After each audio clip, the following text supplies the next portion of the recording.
ये वीडियो का स्किप मत करना। मैं एक ही बात बोलना चाहता हूँ यार, जिसके पास मतलब कि वीडियो बनाने के लिए अच्छा खासा रूम है, उसके पास मतलब कि एक मैक है अच्छा खासा, उन लोग को तो यार बहुत सपोर्ट करते हैं। लेकिन हम जैसा आदमी जब मिडल क्लास से गरीबी से आते हैं तो हम लोग का यार सपोर्ट क्यों नहीं करते।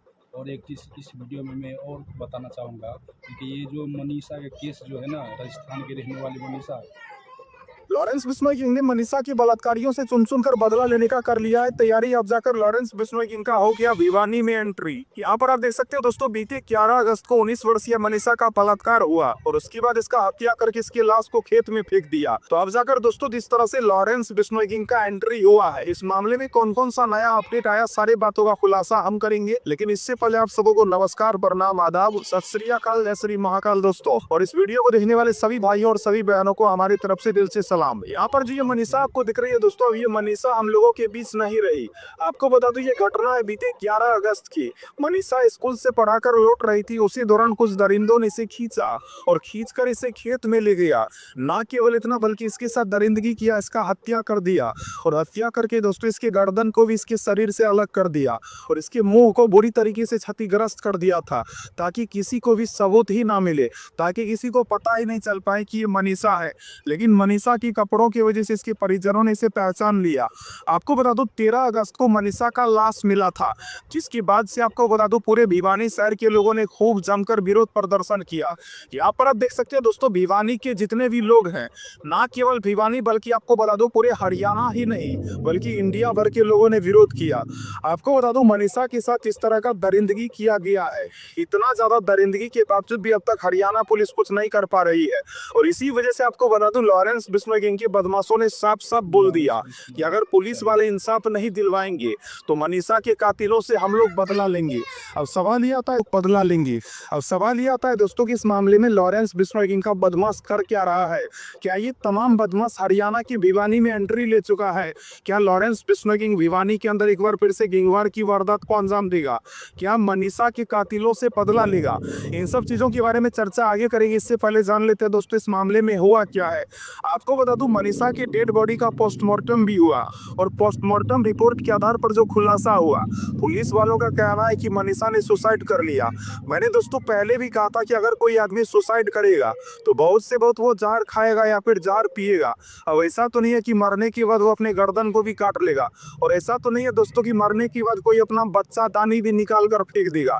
आप जरा सोच सकते हो दोस्तों कि इतना हद तक दरिंदगी किया गया और इतना ज्यादा दरिंदगी के बावजूद भी हरियाणा पुलिस चुप है। सवाल यह आता है दोस्तों कि पुलिस वालों ने आखिरकार चुप्पी क्यों साध रखा है? कहीं ऐसा तो नहीं कि किसी नेता के बेटे ने इसका हत्या कर दिया और पुलिस वाले किसी नेता के दबाव में आकर उसके बेटे को गिरफ्तार नहीं करना चाहता है? अब तक आप सोच सकते हो दोस्तों कि हरियाणा पुलिस को यहाँ तक ये भी नहीं पता चल पाया कि किसने इसके साथ दरिंदगी किया। हालांकि बीते 11 अगस्त का सीसीटीवी फुटेज भी मिला है और फुटेज के आधार पर देखा गया दोस्तों कि ये सड़क से होकर जा रही थी और अचानक से मनीषा गायब हो जाती है।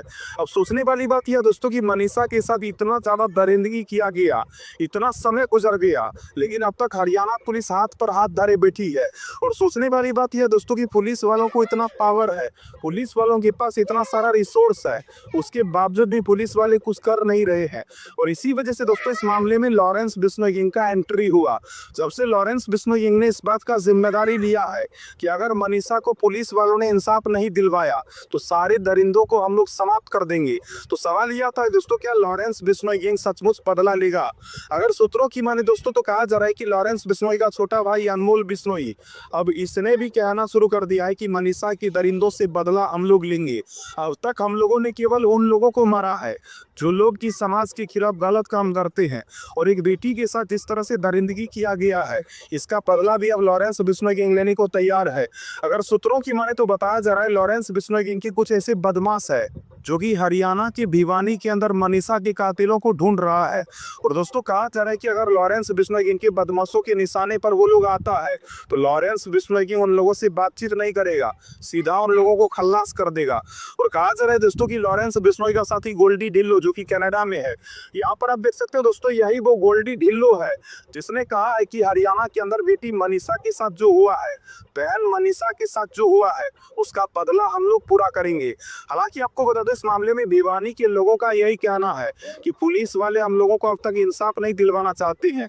ना केवल इतना बल्कि लोगों ने सीधा सरकार पर भी निशाना साधा है। कई सारे लोगों ने कहा कि इस मामले में अगर हरियाणा सरकार स्ट्रिक्ट एक्शन लेती, अगर इस मामले में सीबीआई जांच होता तो कातिलों को ढूंढा जा सकना आसान होता। लेकिन अब तक दोस्तों देखा जा रहा है कि सीबीआई जांच भी नहीं हो रहा है। तो दोस्तों आपको बता दें, इस मामले में लॉरेंस बिश्नोई का साफ साफ कहना है कि बदला तो हम लोग पूरा करके रहेंगे। और सोचने वाली बात यह दोस्तों कि 11 अगस्त को मनीषा लापता होती है, 13 अगस्त को इसका डेड बॉडी मिलता है। और आपको उसके बाद बता दूं, पुलिस वालों का यह कहना होता है कि इसने एक सुसाइड नोट भी छोड़ दी थी। जबकि मनीषा का लाश जिस खेत में मिला था वहां के आसपास के लोगों ने भी वहां पर देखा था। तो दोस्तों पहले कोई सुसाइड नोट नहीं था, अब पुलिस वालों ने कहना शुरू कर दिया है कि वहां से सुसाइड नोट मिला। इन सब चीजों को मद्देनजर रखते हुए दोस्तों यही पता चल रहा है कि पुलिस वाले लोगों को गुमराह करना चाहते हैं और पुलिस वाले भी नहीं चाहते हैं कि मनीषा को इंसाफ मिले। हालांकि मनीषा के ऐसे कई सारे समर्थक हैं जिनका कहना है कि जो भी उन दरिंदों के बारे में बताएगा उन्हें 11 लाख रुपए का इनाम देंगे। तो कई सारे लोगों का ये कहना है कि अगर मनीषा को पुलिस वाले इंसाफ नहीं दिलवाते हैं, अगर हरियाणा सरकार मनीषा को इंसाफ नहीं दिलवाती है, तो मनीषा को इंसाफ दिलवाने का काम हम लोग करेंगे। वैसे आपको बता दूं, पूरे देश भर के जितने भी लोग हैं, जिस किसी ने भी मनीषा की घटना के बारे में जाना, हर किसी का दिमाग हिल गया। यहाँ तक कि दोस्तों मुझे भी बहुत ज्यादा बुरा लगा। और दोस्तों देश के अंदर किसी भी बेटी के साथ इस तरह का दरिंदगी ना हो, इसके लिए सरकार को कोई ना कोई कानून जरूर बनाना चाहिए। और दोस्तों आपको बता दूं, मनीषा के साथ जो हुआ है, अगर इसके बावजूद भी उन कातिलों को सजा नहीं मिलता है, अगर उन कातिलों के साथ भी ऐसा ही नहीं होता है, अगर उन कातिलों को भी पुलिस वाले सजा नहीं दिलवाते हैं, जेल नहीं भिजवाते हैं, तो मुझे लगता है दोस्तों कि ये सब घटना रुकने वाला है नहीं। इससे दरिंदों का मन और भी ज्यादा बढ़ेगा। बाकी आप क्या कहना चाहोगे दोस्तों, आप लोग कमेंट करके बताना। और लॉरेंस बिश्नोई गैंग के लिए क्या कहना चाहोगे ये भी आप लोग कमेंट करके बताना। बाकी पर्सनली मैं किसी अपराधी या फिर अपराध का समर्थन नहीं करता। आपसे भी कहूंगा कि आप लोग भी मत करना, अच्छा काम करना, अच्छा रास्ता चुनना। जय हिंद, राम राम सारे भाइयों। मनीषा का जो केस है ये तो कुछ नया मोड़ ले चुका है, ठीक है। तो आप लोग की इस वीडियो की प्लीज़ आप सबसे हाजिर कि चैनल को सब्सक्राइब और वीडियो को लाइक जरूर कर देना।